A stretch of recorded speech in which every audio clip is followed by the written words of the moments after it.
free world. Yeah. My hitters be moving and shaking to stay out the streets. Yeah. Your hitters be hating, your hitters be looking so weak. Yeah.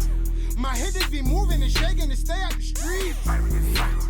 Your hitters be hating, your hitters be looking so. Snuff the shooter, snuff the looter, snuff the booster, snuff the money mover.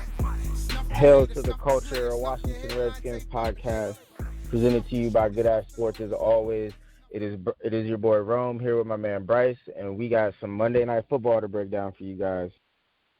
Let's get it. All right, yeah, let's jump right into it, man. Let's just address the elephant in the room. Can the Redskins start winning primetime games? I think in my adult lifetime, Washington has won 2 Monday night games since I've been an adult, since the age of 18. I'm turning 30 pretty soon. So can they turn this around, man? Like, should we even bother watching them on Monday night? Because it seems like it doesn't even matter who they play. It always comes up as an L. So what are your thoughts about this little Monday night curse? Well, man, I was talking to a buddy of mine the other day, and he bets very heavily on the Redskins, and he follows his heart and his bets.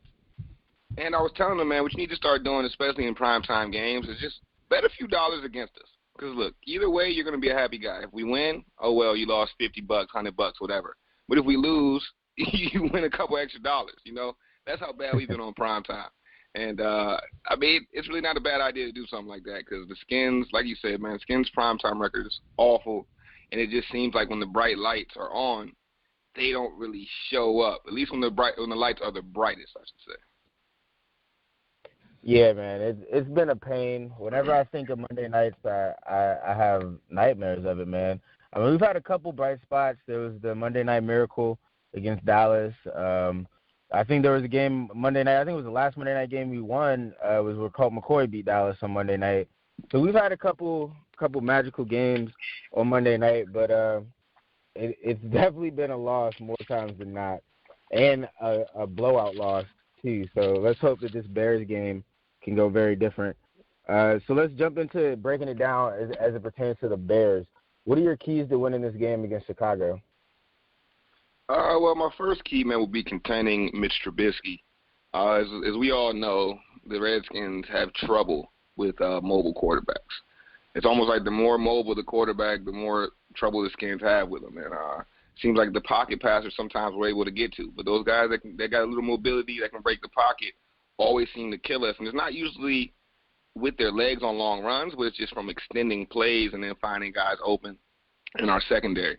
So I think number one thing will be containing Mitch Trubisky, keeping him in the pocket. Let's make him a pocket passer because he's shown over these first couple weeks that is not his strong suit. Yeah, I would definitely agree with that. My key to winning this game basically plays off of that, which is simply play defense. The past 2 games, Washington's given up 400-plus yards to both Philadelphia and Dallas, and you could not afford for that to happen. Mitch Trubisky is a quarterback a little bit like Dak, where he can move around a little bit like you alluded to. We can't let them run all over us with the quarterback. They have a pretty strong running game, too. So the defense has to step up if the Redskins have any chance of winning this game. Someone's got to start making some type of plays to help them win this game on Monday night because the Chicago Bears offense has not been dynamic, to say the least. It's been a little bit of a struggle in of itself. So they got to keep this defense to under 300 yards realistically, but they cannot give up another 400-yard game or Minuski is looking at his last days. Yeah, no, I agree with that 100%, man. I think that it's gotten to the point with this defense where if you don't show up this game, then, I mean, this game is tailor-made for us to, for the defense to look somewhat decent. So like you said, man, if they can keep, the Bears somewhere around 300 yards and just don't allow, maybe don't allow the big plays, from on defense, but then get a couple splash plays of your own. That's kind of been the thing we've missed early in the season. We haven't had any of those splash plays that just shift the momentum back to the offensive side. So hopefully we can get a couple of those. One more key to the game that I want to throw out there is the quick passing game. We've got to have success in the quick passing game. Chicago's defense is real. I mean, everybody knows about their front line. And that secondary is no joke either. I mean, Eddie Jackson back there roaming. You're not going to have all day in the pocket to just throw deep. And even if you do, you got some decent guys in the secondary that are going to try to hawk those balls, and Fuller and Jackson. So I think the quick passing game is going to have to be big in this game. A lot of Chris Thompson action, a lot of Vernon Davis underneath, quick slants, Terry McLaurin. Things like that are going to have to be what open the offense up Monday night. Yeah, I agree with that 1,000%. I want to see a lot of carries for AP too, or at least more than 10. They got to establish some type of running game. But to piggyback off the quick passing game, let's talk about Jordan Reed real quick for a second, because these concussions have piled up, as we all know, and I believe his injury was in week 3 of the preseason, and here we are in week 3 of the regular season, and he's practiced some, but not this week, and now he's out once again. So real quick, what are your thoughts on this Jordan Reed saga? Well, first, man, Keanu Neal, I hate you. I mean, 'cause he's literally the reason that Jordan Reed's in this predicament, just from that ridiculous preseason hit head-to-head, and took the league 2.5 weeks later to find him. But that's a whole other story. Without Jordan Reed, man, our offense is definitely limited. Vernon Davis has been, definitely been above replacement level in his place, but at the same time, what Jordan brings to an offense, it's just almost impossible to actually replace, because he just creates so many mismatch problems. And I definitely think that the offense probably would have been, especially the deep passing game, maybe even more prolific right now with Jordan in there. So missing him is tough. But I just wish the best for Jordan Reed as a person at this point. He's had a lot of concussions, and at this point it's just like, man, like you said, they're just starting to pile up, and I wish the best for him, and I just hope for a speedy recovery. Yeah, man. Hopefully he can play again. I do think it's time to start thinking about the human side of it and what he's going to do after football and all that. But hopefully he's cleared to play again, because he makes such a huge difference for this team, this offense, and they could really use him. But yeah, let's go ahead and talk about the players that are going to be out there on Monday. Who are your players that you're going to be keeping an eye on for the Skins? Well, first player that I'll have my eye on is Montez Sweat. I think it's time for career sack number 1, and I'm predicting it Monday night. I think Montez Sweat gets a hold of Mitch Trubisky. One thing I alluded to earlier is that the Redskins have trouble with mobile quarterbacks, but the good thing about having a pass rusher with the speed that Montez Sweat has, that he can chase him down. And I think Montez Sweat's first sack will come on a play where Mitch Trubisky seems to have extended the play, but Montez Sweat's relentlessness and just keeps running him down, eventually gets to him with that speed. So the first guy I will be watching closely is Montez Sweat, because he hasn't flashed the way I expected just yet, but it's a long season, and I'm sure he's slowly gaining the tools to go against these elite linemen that he's seen, especially in these first 2 weeks with, back-to-back going against. You get Jason Peters game 1, and then you go, Tyron Smith game 2. That's a nice little lineup of elite O tackles. So now he gets a little weaker matchup against the Bears, and I think he'll shine. Yeah, man, I'm definitely looking forward to Montez Sweat getting his first sack. I think it'll be this game too, for sure. The first player I'm going to have my eyes on is a bit of a surprise, and that's going to be Landon Collins. The Redskins paid him a lot of money this offseason, and I know he's got about 6 years on the whole contract, but when you pay a kind of player that kind of money, you expect a little bit of elite play. You expect him to be a difference maker. And the first 2 games with Landon Collins, the Redskins defense has given up 400 yards. So Landon Collins has done nothing as far as making the Redskins defense better so far. Now, obviously, the jury's still out. We're going to give Landon himself hasn't played bad, but he hasn't been the enforcer that he was expected to be once he signed with his team. So I'm looking for Landon Collins to make some of those splash plays that you were talking about earlier. Maybe not even a turnover necessarily, but just a big monster hit. Get the defense going. Get everybody hyped, riled up. Get some momentum going in the defense's favor. Have everyone play off you. But I'm looking for more from Landon Collins, because he got that big contract, so we need some big play. Definitely. The money's got to match up. So the second player, or I should say players I'll be watching, will be the entire right side of the offensive line. That's Morgan Moses and that's Brandon Sheriff. 2 guys who, in my opinion, haven't performed up to par so far this season. Like I said, it's early. Everyone knows the first couple weeks of the NFL season is essentially an extended preseason. Guys are knocking the cobwebs off. Guys are getting back into football shape. So you can definitely understand it. Sometimes it takes a minute to get up to speed. But now it's game 3. Got those first 2 games under your belt. I fully expect the right side of the offensive line to turn this around and to become, what we expect from him. Morgan Moses has a decent-sized contract. Brandon Sheriff is looking for a huge contract. So it's time for these guys to play up to what they're supposed to be worth. Yeah, we're going to get into it in a minute when we talk about the Bears players that we're going to have our eyes on, but I doubt that the right side of the O-line is going to get it together this Monday night. But I do understand what you're saying there.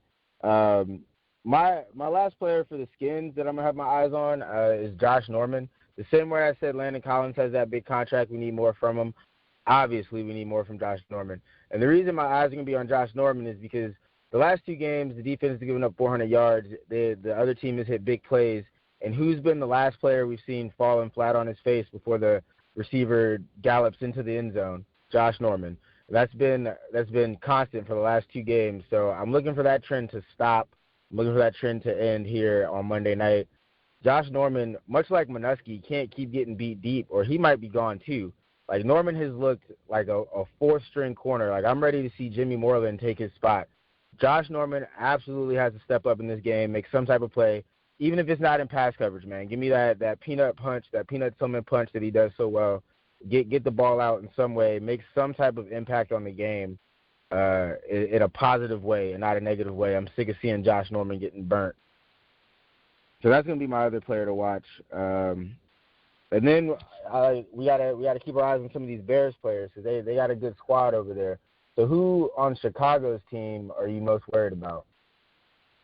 Well, when I look at this question, man, I kind of thought of it from an X factor point of view. Like, who's the guy? Because we know about a lot of the guys that can hurt us. We know Mr. Trubisky's athletic. We know what they got on defense.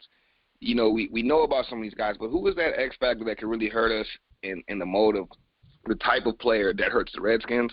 So when I thought about that, there's only one man I could think of, and that is little Tariq Cohen, man. Tariq Cohen, in my opinion, has been underused and used improperly so far in Chicago this year. And I don't want this to be his breakout game because if it is, we could be in trouble. I mean, the guy is a lightning bug. He's liable to take it to the house at any moment. That's not just off a running play, but that's off a pass too. He can take either to the house at any moment. So that's one guy I will have my eyes on, and he's the type of player that tends to hurt the Redskins, the Darren Sproles type, that's given us problems in the past. So if we could contain Tariq Cohen, I think, that would bode well for our chances of victory. Yeah, I agree with that, man. Cohen can definitely be a serious X factor and make some big plays. The player I'm most worried about on Chicago is most definitely Khalil Mack, which is why it's good that you mentioned the right side of the O-line. Obviously, they move Mack around pretty much everywhere. He could be on either side. But I'm most worried about him when he lines up against Morgan Moses because Morgan Moses, I believe you mentioned it in the last pod, he holds a lot. And against an elite player like Khalil Mack, and he's had elite competition really all season, but Mack might be the elite of the elite. It doesn't get much better than Khalil Mack. So I'm most worried about him because I believe this will be a close game, and Khalil Mack is the kind of player that wrecks close games. I don't want it to be us down by a point or something like that in the fourth quarter, a couple minutes left, and we see Khalil Mack beat Morgan Moses like a drum and ruin this whole game with a sack fumble. Because that's the kind of player that he is. He's clutch, and he makes those impact plays when they matter most. So I am most worried about Khalil Mack for this game. Yeah, man. I mean, hey, that you can't go wrong with that one. Khalil Mack is one of the elite players in the NFL. Definitely a top 5 guy in the NFL, no matter how you look at it. Definitely probably top 3 players on defense, no matter how you look at it. So, yeah, we'll have to, have our eyes on Khalil Mack. I mean, I fully expect them to be adding extra blockers in the form of tight ends, running backs, and maybe sometimes even combination blocks just to make sure that Khalil Mack's taken care of. Because like you said, man, once this guy gets into that zone, man, he's liable to wreck a game, and that's just something we can't afford Monday night. So, yeah, definitely got to keep our eyes on Khalil Mack, and Morgan Moses is going to have to come to play. Yeah, definitely agree. It goes back to what you were saying about quick passes too, man. Keenum's gonna have to get the ball out of his hand because Mac will be back there in a hurry. Definitely. Let's go ahead and jump into our predictions for the game. So the first thing we're going to talk about is, can the Redskins win a low-scoring game against a tough defense? Now, we've obviously just been talking about Khalil Mack. You mentioned their secondary earlier too, so it's going to be tough all around because the Bears really do have one of the elite defenses in the NFL. Can the Redskins score enough points in this game to get it done? And that'll be the thing, man. That'll be the thing. One of my fears is that we end up in one of these low-scoring, stalemate type of games, and I don't think that bodes well for our chances. Can we win that type of game? I just don't know. It depends to me how long our defense is on the field, because they've shown that the longer they're on the field, the worse they are. I mean, that's any defense, but if our offense is able to stay on the field and keep the defense well rested, I think we can win a low-scoring game, a ball possession game. But if not, the low-scoring game, in my opinion, probably leans to Chicago side. I think the Skins got to try to put up over 20 points to get this W. Yeah, this game scares me because the Redskins style isn't like Dallas or Phillies. Phillies have high-powered offense. Dallas has a high-powered offense. They can put up a lot of points. Washington necessarily isn't built to do that. We're built a little bit more like the Bears, where we could play a low-scoring game. The problem is the Bears are built to do that a little bit better than us, especially considering how great their defense is and how poop our defense has been the last 2 weeks.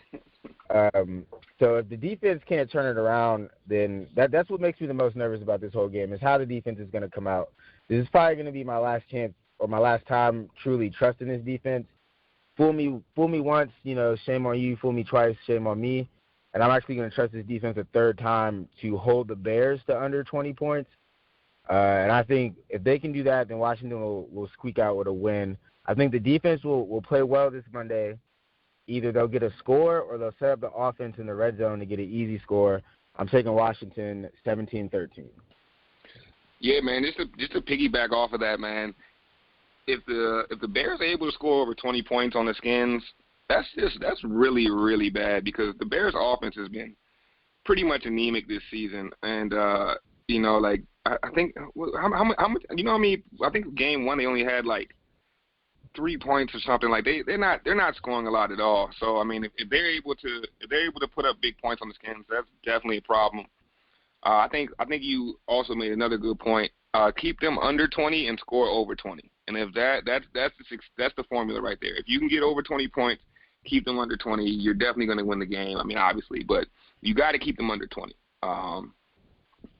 Because like the Redskins offense really hasn't shown the ability to put up huge numbers. I mean, a couple garbage time touchdowns, sure, but huge numbers, no. But so let's try to keep them under 20 points. And if that happens, I think we should win the game. I've got the Redskins winning 23-17. Yeah, man, I agree 1,000%. We're being a little optimistic here. We definitely need a win on this Monday night. We need to turn around these Monday night fortunes that have been horrible for most of my adult life. So hopefully Washington can pull this out, man, because 0-3 will be a pretty angry pod after. So hopefully we can finally get a victory pod in here. Yeah, it's about that time, man. Definitely about that time. All right, man. Well, stay tuned to Hell to the Culture, man. We'll be with you all season, win, lose, or draw. So, hell to the Redskins. We're out. My hitters be moving and shaking to stay out the streets. Your hitters be hating, your hitters be looking so weak. My hitters be moving and shaking to stay out the streets. Your hitters be hating, your hitters be looking so. Snuff the shooter, snuff the looter, snuff the booster, snuff the money mover. Snuff the hater, snuff the player, snuff your hairline, tape up and shape up. Snuff the shooter, snuff the looter, snuff the booster, snuff the